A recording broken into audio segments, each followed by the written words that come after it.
Burma mines लाल बाबा foundry के 70 decimal जमीन को आज कब्जा मुक्त कराने के लिए बड़ी संख्या में सशस्त्र पुलिस बल, महिला बल की तैनाती की गई। यहां अतिक्रमण हटाने की कार्रवाई के लिए बुलडोजर वगैरह भी लाया गया।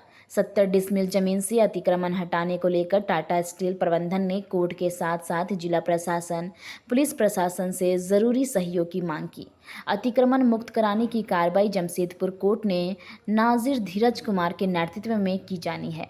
मालूम हो कि 18 साल पूर्व 2006 के लंबित वाद में कोलकाता हाई कोर्ट से फैसला होने के बाद जमशेदपुर सिविल जज जूनियर डिवीज़न 1 जितेंद्र राम के कोर्ट से लाल बाबा फाउंड्री से 70 डिसमिल जमीन को कब्जा मुक्त कर टाटा स्टील को पोजीशन दिलाने का आदेश दिया गया। दूसरी ओर इसके विरोध में सभी बस्ती वासी एकजुट हुए। समर्थन में विधायक सरयू राय आए, भाजपा एवं कांग्रेस के नेता सब लोग लगे हुए हैं। बस्ती में सन्नाटा है और लोगों में दहशत है। वहीं कांग्रेस के वरिष्ठ नेता डॉक्टर अजय कुमार ने कहा कि रघुवर सरकार ने कई बस्तियों को लीज से बाहर किया था, लेकिन लाल बाबा फाउंड्री को क्यों नहीं लीज से बाहर किया। रघुवर दास जी उस समय मुख्यमंत्री थे, भाजपा को इसका जवाब देना है।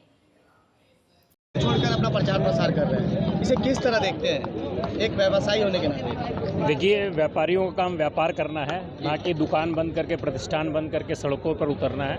अगर आज व्यापारी अपना अपना प्रतिष्ठान बंद करके सड़क पर उतरे हैं तो कहीं ना कहीं ये निंदा का विषय है, चिंता का विषय है।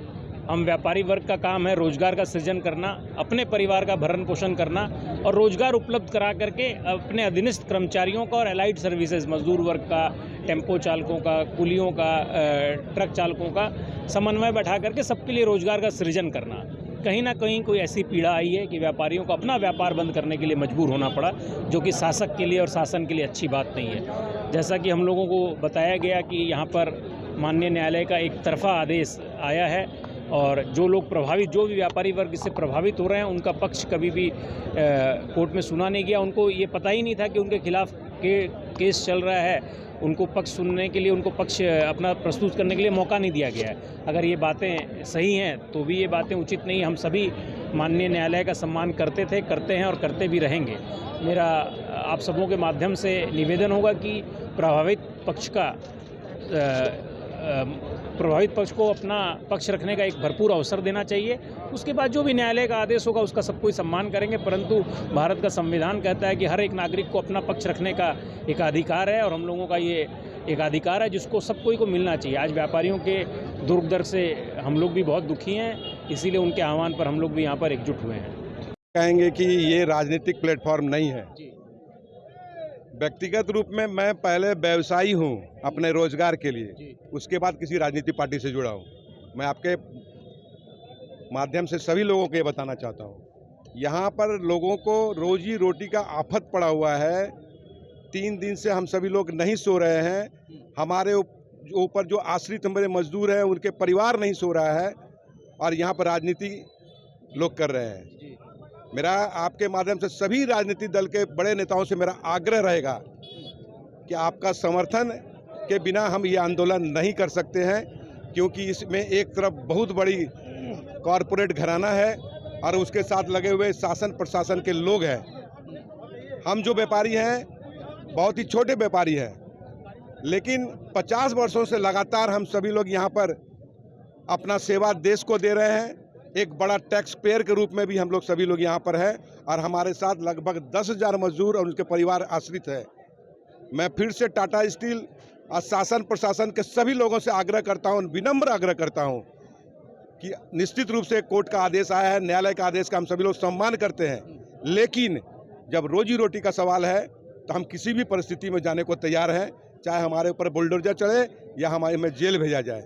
लेकिन आपके माध्यम से सभी लोगों से आग्रह है कि इस आदेश के उपरांत आप सभी लोग एक बीच का रास्ता बनाएं, एक समन्वय बनाएं। कोई लोग ड्रग्स बेचने वाले लोग नहीं है, कोई माफिया लोग नहीं है, देश के सहयोगी हैं, देश को बढ़ाने में सहयोग करते हैं। टाटा स्टील के कुछ लोग वेंडर हैं जो उनको सहयोग करते हैं। इसमें एक समन्वय बनाए, एक बीच का रास्ता बनाए और पूर्ण विचार टाटा स्टील और यहाँ के स्थानीय प्रशासन करे।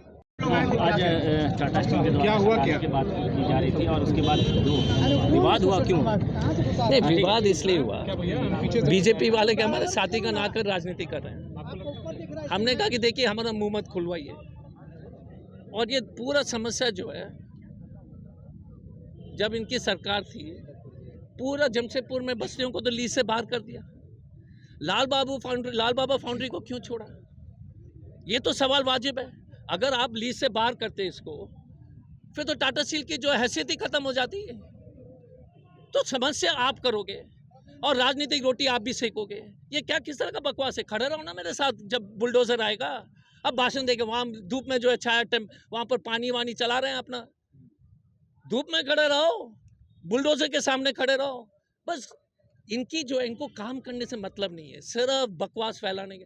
हम सीधे तौर से इनको चुनौती देते हैं, पहले जवाब दो कि आपने लीज से बाहर क्यों नहीं किया।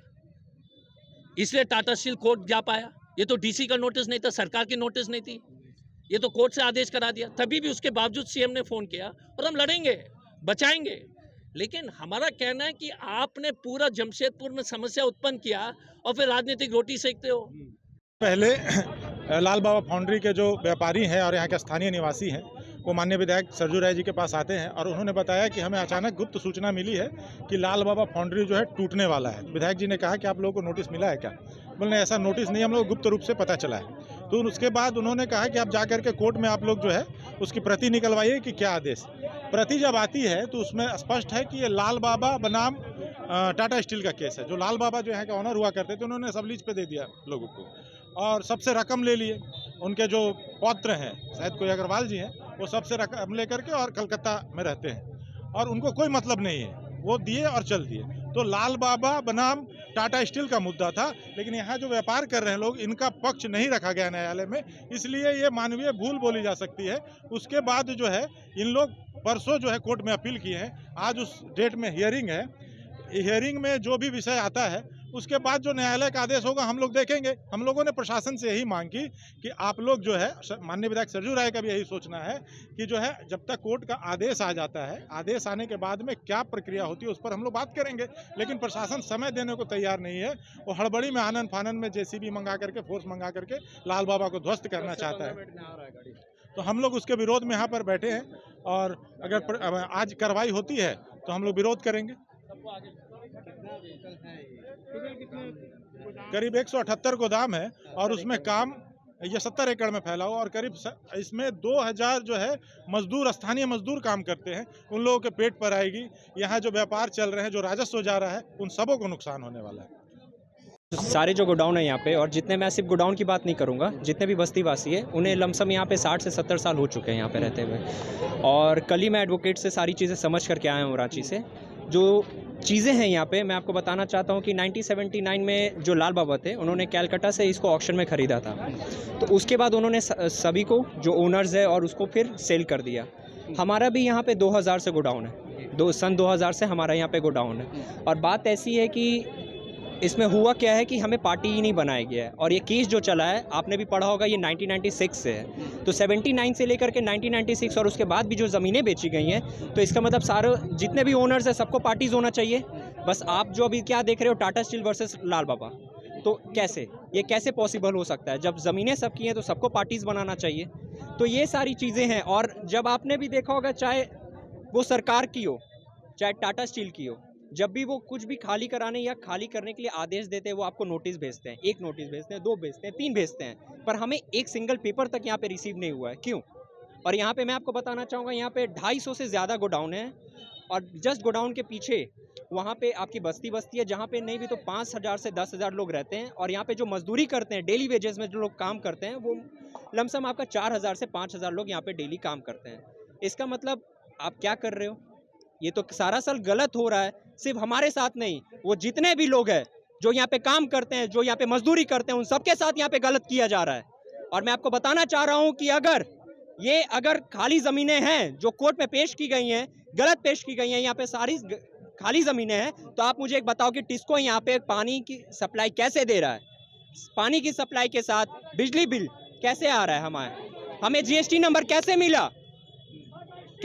मैं जानना चाह रहा हूँ कि कैसे मिला। यहाँ जो राजनीतिक भी हो रहे हैं उससे कितना आप लोग विरोध करते हैं? देखिए, जो रही बात राजनीति की, मैं सबसे अनुरोध करता हूं कि यहाँ पे जितने भी राजनेता आ रहे हैं और बड़े लोग आ रहे हैं, वो सिर्फ हमारे व्यवसायी को एकता की ओर मतलब सपोर्ट करें। सिर्फ मैं ये चाह रहा हूँ, ना कि राजनीति यहाँ पे प्रचार करे, ना कि एक दूसरे के विरोध बोले। सिर्फ क्या चीज़ चाहिए हमें, सिर्फ वो राजनेता व्यवसायी के सपोर्ट में खड़े रहें। बस हमें एक ही चीज़ चाहिए और कुछ उनसे नहीं चाहिए। बस मेरा नाम सागर सिंह हुआ।